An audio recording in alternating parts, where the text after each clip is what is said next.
Do you ever wonder if everything you see online about working from home opportunities is legit or scam? Today I'm sharing with you some tips on how to avoid work from home scams. In fact, I will share with you my latest experience with it, and I thought I'm already past that area of my journey. Well, I guess scammers don't really stop, do they? If you stick with me until the end of this video, I will share with you the screenshots of our conversations I had a few months ago that later I realized is probably a scammer.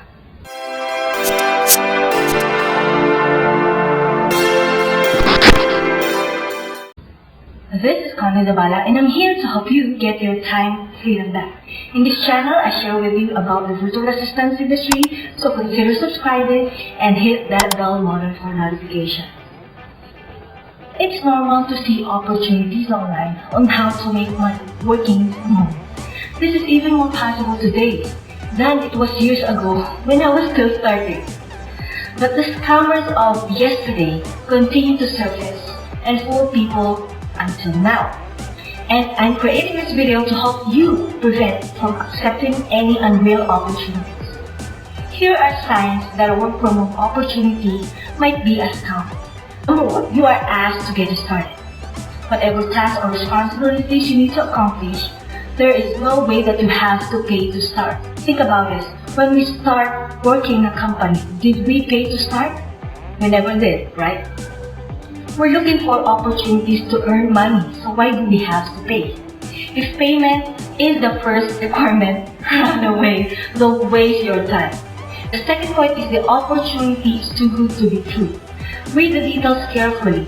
Look for more information. If the information is too general and they pay you higher doing a simple task, then think about it.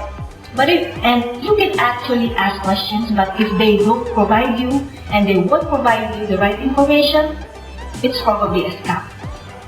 Before I share the third tip, make sure to click the like button if you're getting value out of this video. Number 3, email and contact information are too general. If you find those email addresses with at gmail.com, yahoo.com or something similar, then be vigilant. Domain names are actually cheap, and if a company is legit, they will show you that they are. And their information can probably be found online. So here's my experience.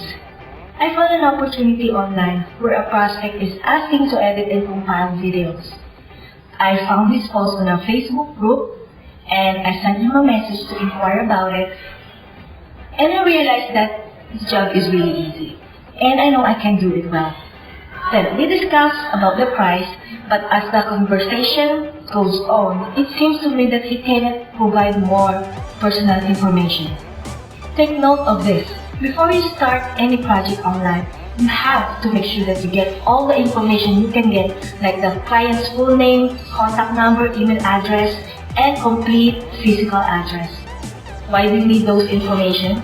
Because you will create an agreement where all those information will be entered in the document. If everything is agreed upon, I advise you, and it is a must, to create a contract agreement before starting any project, because that is your safety net. So when the client stops communicating with me and answer those questions that I mentioned above, I know that he's probably a scammer. He's taking advantage of people who's ready to do the task without the agreement. But I work online for a long time now, so I know how to go about this. So let's share with you my screen. Check the conversation that we had. Let me share with you the post that this person created in a Facebook group when he was looking for a video editor. So if you didn't know yet, although I've been exposed to different skills, my chosen niche and skills right now is video editing and YouTube optimization.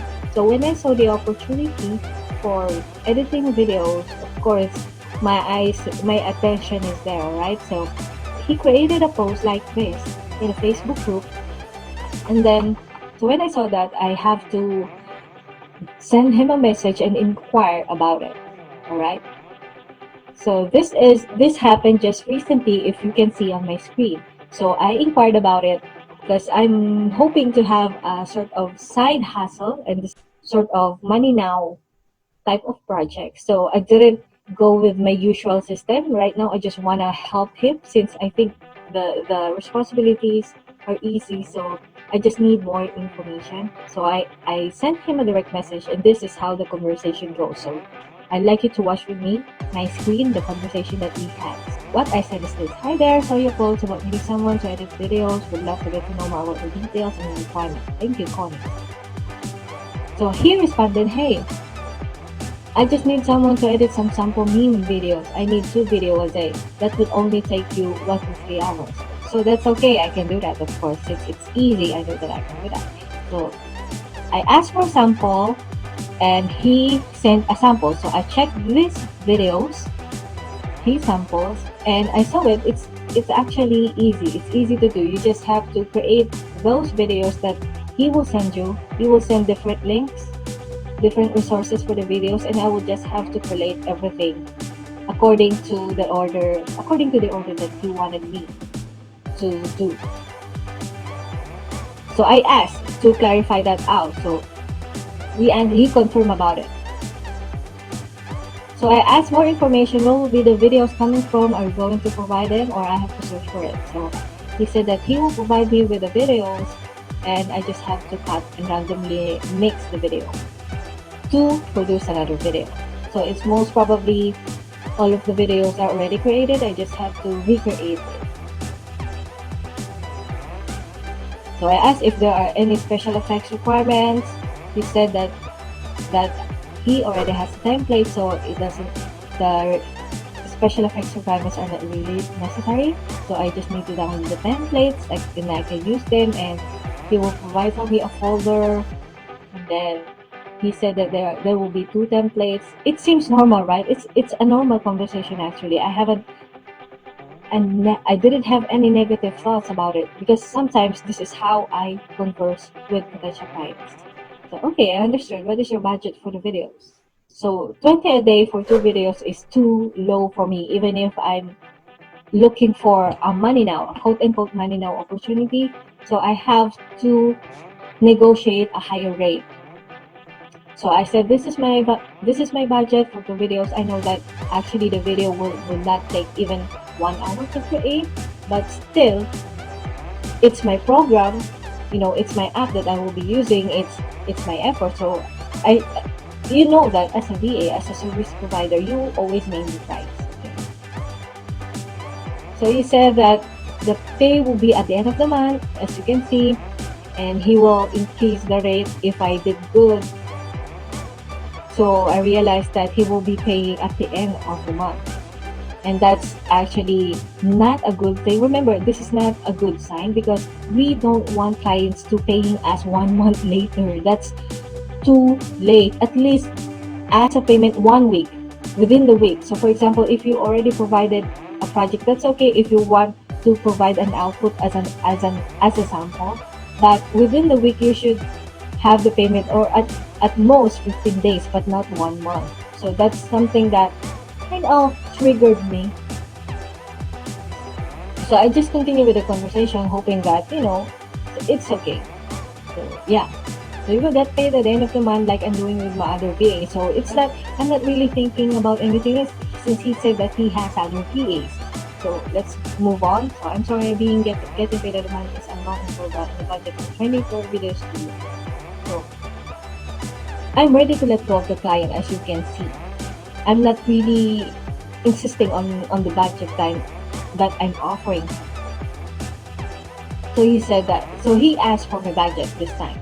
So I said that I know, I understand, but still the minimum I can give you is $50 for 2 videos, and that is still low, to be honest, but that's okay. The video is easy to do, really, so it's not a problem. So okay, I can deal with a $50 videos, and the payment should be every 2 weeks at least. I'll provide you an agreement for everything and formalize all the information needed.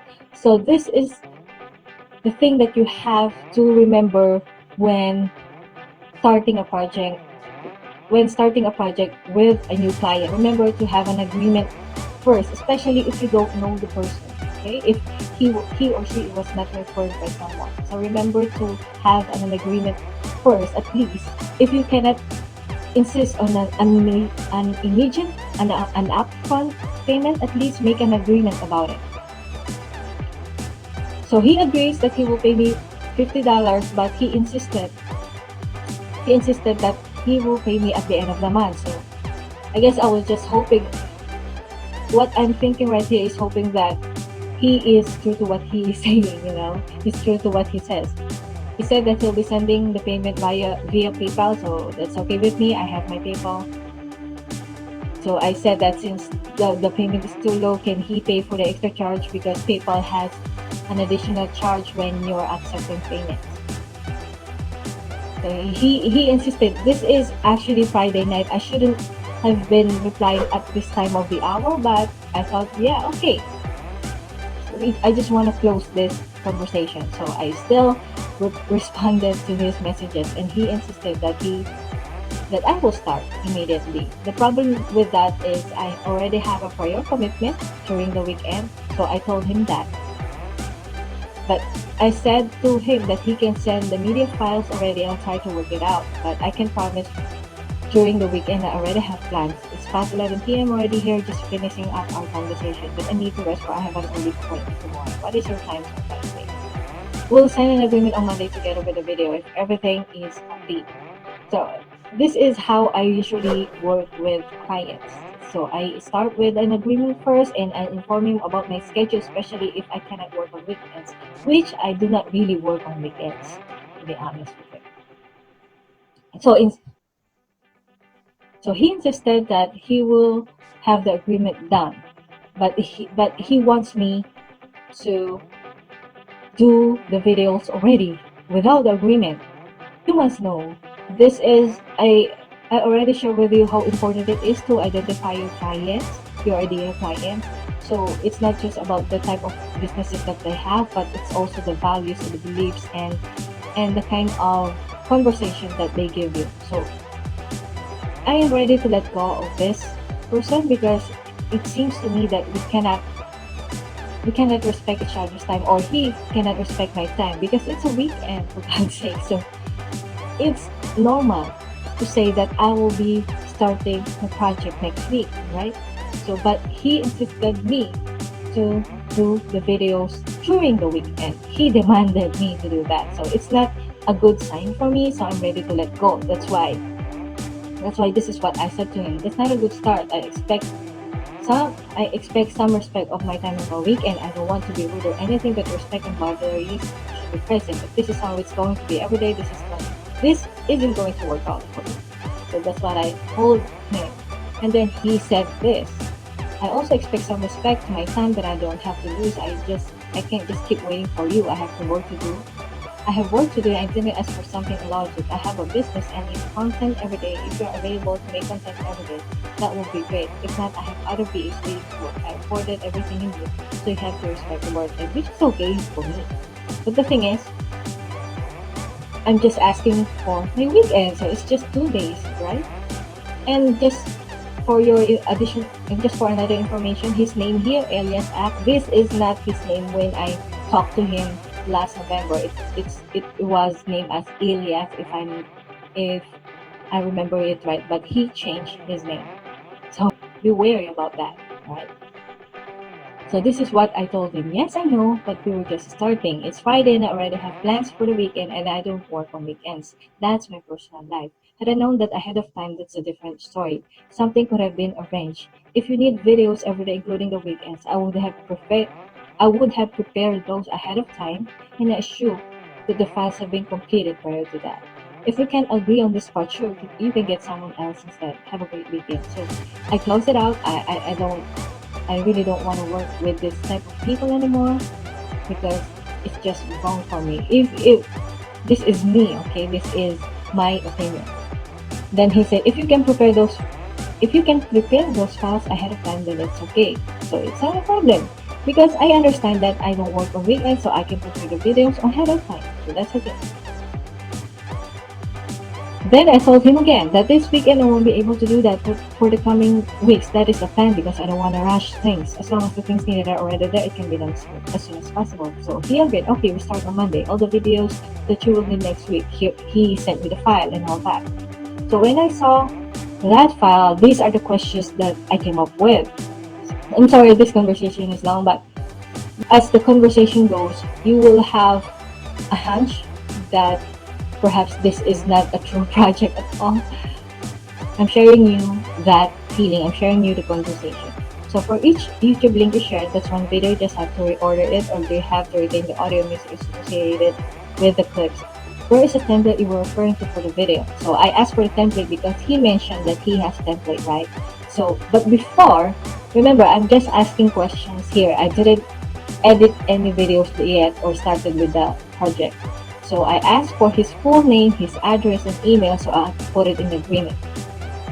That's the first thing that you need to ask. Aside from acquiring all the details of the project, you have to ask the full name, the address, and the email, the contact number of the client, because you want to make sure that everything is written and all the information you needed from him is available to you, because you will also be giving that information in the contract. That's why the contract is created. All the information are there, your personal information, the task that you have to do, the payment that he has to pay you, the client has to pay you, and the working hours, and etc. So he demonstrated what I have to do. So he shared this drawing with me, and then after all of this conversation, I actually started to do all these tasks that he asked me to do. So I downloaded, I checked the file, I downloaded the software, I downloaded a converter, and all of that. I actually initiated editing the videos. I was just waiting for his information because it seems to me that it's legit, right?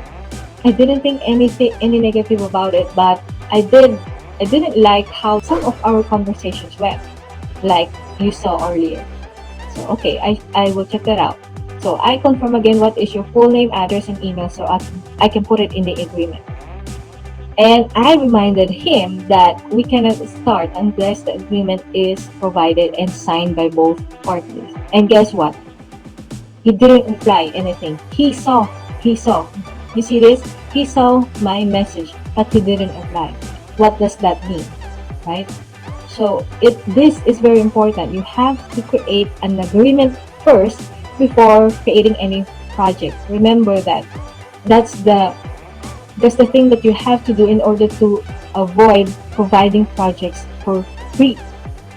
Providing projects for free, okay? So there are people like this, and I think the reason that he renamed his Facebook account is because I already know what's happening. All right, so be careful, especially with Facebook, because you can create a fake account. And I noticed that he hasn't, in his Facebook account, he doesn't have any good information, and he has a face. I know that I should be more vigilant. So I'm sharing this with you so that you can avoid this in the future. It's okay for me because it's been a long time since I encountered someone that would try to scam and get finished projects for free. So be aware of that, and that is what I'm sharing with you today. Now, I'm sorry I didn't realize that the video will take long, but this time I really just want you to be vigilant in finding online opportunities, especially in the virtual assistance industry. If this video was helpful to you, don't forget to smash the like button and subscribe to my channel if you haven't done so yet. In the comments below, share with me if you felt that you encountered a scammer and what did you do about it. I invite you to watch the next video in the playlist that I provided in the description below as well. Thank you for watching and see you again soon.